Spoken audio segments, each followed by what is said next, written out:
Yo YouTube, what's going on? I'm Tim. This is Cash Killing AC Sports Report. And I'll make this the sports question of the week if that's where you guys want to go with this. The question's gonna be, who's the favorite to win the World Series? And I'm gonna tell you guys mine right off the bat. It's the Philadelphia Phillies. And you guys are gonna call me biased and shut the hell up, because I said all along this whole year, I said the Phillies were gonna win this division. And you guys told me the Mets and the Mets and the Mets, and I said the Mets aren't even going to be there. It's going to be the Marlins, Phillies, and Braves, and basically that's what it's turned out to be this season. The Mets are still ahead of the Marlins. I was wrong to a level, but in the end, the Phillies are going to win the National League East. That's a guarantee. That's a stone-cold lock, as Tony Bruno would say. But what I'm getting at here is, I'm going to give you guys why I think they're going to win it all. First of all, they're going to be fresh. Chase Utley, Ryan Howard, Shane Victorino, all of these guys look tired at certain points in the season with the exception of Howard. Chase Utley looked very tired at the beginning of the season, but he's had two and a half months off now. So all that tiredness has been kind of like he got a mid-season break where he's going to be playing 4 or 5 months this year. Chase Utley is going to be fresh and ready to go. And when Chase Utley's fresh, you guys saw what he did in the World Series last year. Should have won the MVP in the World Series last year. He hit 5 home runs. Chase Utley is a clutch player. But the Phillies are going to be fresh. Second of all, their lineup is stacked. Look at it from A to Z. Is there a spot where you look at this lineup and think, man, that guy cannot hit? Third base, Placido Polanco, he's batting .320. Shortstop, Jimmy Rollins, he's struggling, but he's a former MVP. I mean, you can't tell me this guy can't hit. Maybe right now he isn't, but I look at it and think, if he gives them half of what he can give them, it's probably enough because he's still a Gold Glove fielder. Second base, Chase Utley. First base, Ryan Howard. We all know those guys can hit. They're tremendous hitters. Catcher, Carlos Ruiz.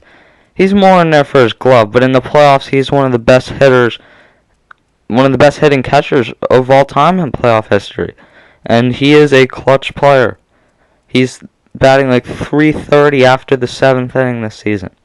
Out in the outfield, you got Raul Ibanez in left field, a guy who at the beginning of the year, he is old, but he looked old and tired and looked like his bat speed was gone. Let me tell you, it is not anymore. He has really come out of it since the All-Star break. He's had the highest average in Major League Baseball, I believe. Raul Ibanez is back, and he can still hit. Center field, you got Shane Victorino. Some questions about how he's swinging for home runs all the time this year. But since he's been back, he's been pretty solid hitting the ball, not trying to hit it out of the yard every time. Out in right field, you got Jason Worth, who's one of the best hitting outfielders in the game, no questions asked. But the one thing that the Phillies have that I don't look at down the other rosters and say they have is a DH for the World Series.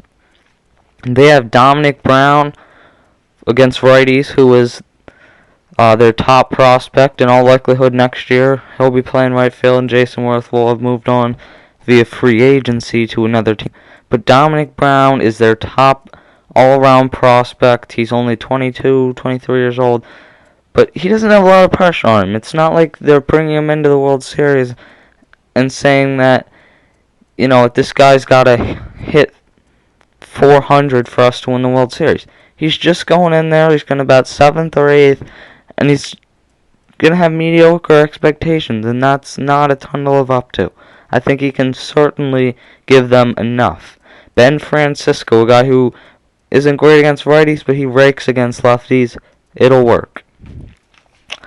Now, let's go to some of the other teams. In the National League, I'm sorry, Cardinals fans. I just don't look at your team and look at the Cardinals and think that the Cardinals are going to do it. I don't know. I mean, last year, the Cardinals were picked by a lot to go to the World Series.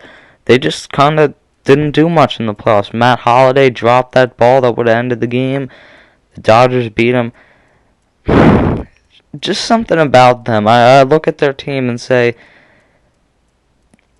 I just don't know if they have enough hitting. I don't. And the pitching-wise, they have great pitching. Chris Carpenter, Adam Wainwright, and Jaime Garcia. But Garcia's a rookie. Again, I am not going to bet that a rookie is going to go into the playoffs and be great.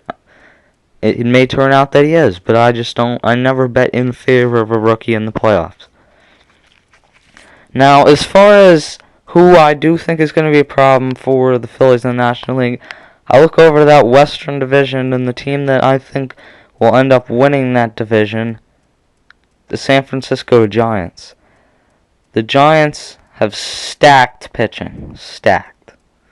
You look at the Cardinals, they also have stacked pitching, but what the Giants have in favor of them is their ballpark is built for their pitching. So you go into that place, you're not going to be hitting home runs every time you step up to the plate.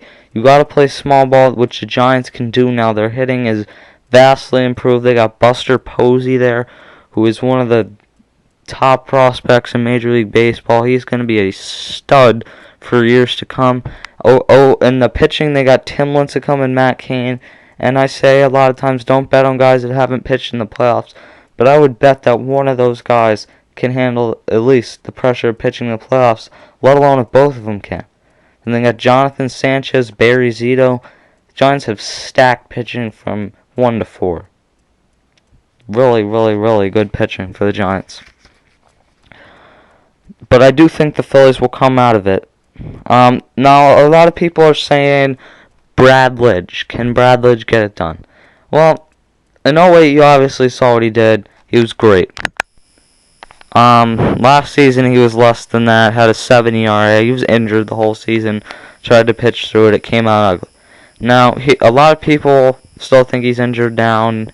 He hasn't been great this season, but he's converted 5 in a row. And let me tell you, in the playoffs, when they have H2O, which is what we refer to around here, Halladay, Hamels, Oswalt,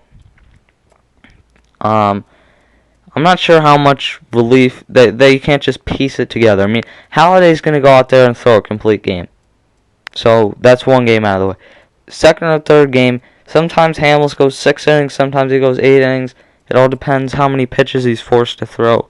But Hamels is a very, very, very good pitcher who should keep them in the game enough that the bullpen should hold it. And the offense by then should be back in form, so they may not even need a save situation. Roy Oswalt. He's a beast. He's been in the playoffs before.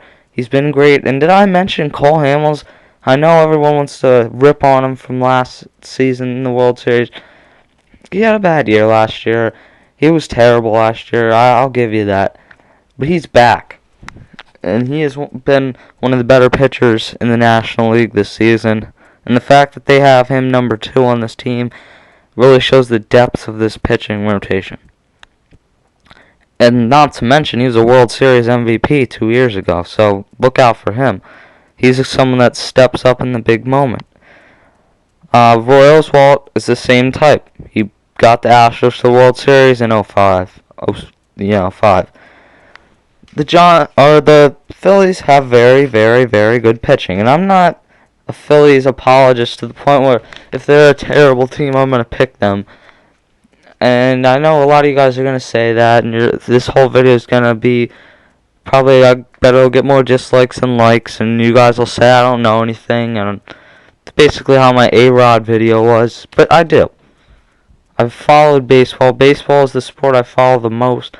I can name you inside and out everything about every team in baseball, and I honestly have done my homework on this, and I've looked down the Phillies lineup, and I just think they are the best team. Now, World Series aren't won on paper, and I understand that. So it may turn out that while the Phillies should win, they won't. But I can't base it off that. I have to base it off what I think will happen. Now, I'm looking to the American League. So let's say the Phillies win the National League. The Yankees and the Rays. The 2 teams that the Phillies faced in the World Series the last 2 years. I'm throwing the Rangers out just because I don't think they have enough pitching. And I think they've gotten lucky with guys like Vlad Guerrero. And I love Vlad Guerrero. He was a stud in his day. But I think he may have outperformed himself early in the season. And Cliff Lee's very good, but he hasn't been great since going there. I mean, he hasn't been great. But the Yankees and the Rays, and the Twins and the White Sox, I just don't think they're deep enough to compete in the American League. Throw those teams in the National League, I bet they do compete. I think their real race is who wins the division. So Yankees and Rays. Rays have very, very, very good pitching. They have 6 starters that are really good. A few of them are injured now, Jeff Neiman and Wade Davis. That may turn out to be a bit of a problem. But the problem with the Rays pitching is while they have great pitching, they don't have a legitimate number one. The way the Phillies have Halladay and the Yankees have Sabathia. I mean, look at it. James Shields isn't, Matt Garza isn't. Those are really the 2 candidates. And I think Wade Davis may end up being that. But we don't know the state of his health, and I doubt in his rookie season he's going to go do that. Again, don't bet on the rookies. Now, they are very deep, so they can throw... I think they have 2 or 3 guys that can be number 2 starters on any team. But the fact you can't overlook that they don't have someone who you can just send out there every 3 games and say, you're throwing a complete game, we're winning this game the way the Phillies do and the Yankees do. Now, so my World Series, which last year I called Yankees over Phillies prior to the season, believe it or not, I don't really care. I did it, and that's what happened. This season I called Phillies over Mariners. Now, clearly that's wrong. I understand how terrible that pick was. On paper, I thought the Mariners did pretty well this offseason, though. Sean Figgins, who would have predicted he was going to go there and be terrible? I mean, really. And then Cliff Lee, I thought getting him and Felix Hernandez together would be great. I was wrong. So, I'll take my badness, or whatever you want to call it, for that. But I also did pick the Mariners to beat the Yankees in 7 in the ALCS. So I wasn't too far off from picking the Yankees to go to the World Series. So I think it's going to be a rematch. I think it's going to be Phillies and Yankees. And I'm looking at these 2 lineups. And I think the Phillies match up better against the Yankees than the Yankees match up against the Phillies. Game 1 would be Halladay and Sabathia. Sabathia is a lefty, and that might spell bad things for the Phillies. I don't know. But I'm looking, and I think Halladay's a better pitcher than Sabathia. I think Halladay's probably the second best in all of the major leagues behind Josh Johnson and the Marlins, at least this season. So I think Halladay will take that. And after that, the Yankees pitching just has too many questions for me to pick them. If they are healthy and everything, I probably would have picked them. But Andy Pettitte hasn't been a ton healthy this year. Phil Hughes, while his record's great, he has an ERA close to 4, which isn't terrible, but it's not great. And A.J. Burnett is just not someone you can count on. You never know what you're getting out of A.J. Burnett. Sometimes it's great, sometimes it's terrible, sometimes it's somewhere in between. A lot of times it's somewhere in between. So, I think the Phillies are going to win the World Series. You guys want to call me biased or not, remember this video. If at the end of October or early November, when the World Series concludes, come back to this video and comment if I was right or wrong. Find me on Twitter, CashKellyNAC, Facebook, CashKellyNAC Sports Report, email us, cashkellynac@gmail.com, Forum Spring, whatever site you want to find us on. I'm Tim. I want to hear from you guys because this is the sports question of the week. You can vote on KellstarBreakingNews.webs.com. Leave the link in the description. I'll see you guys later.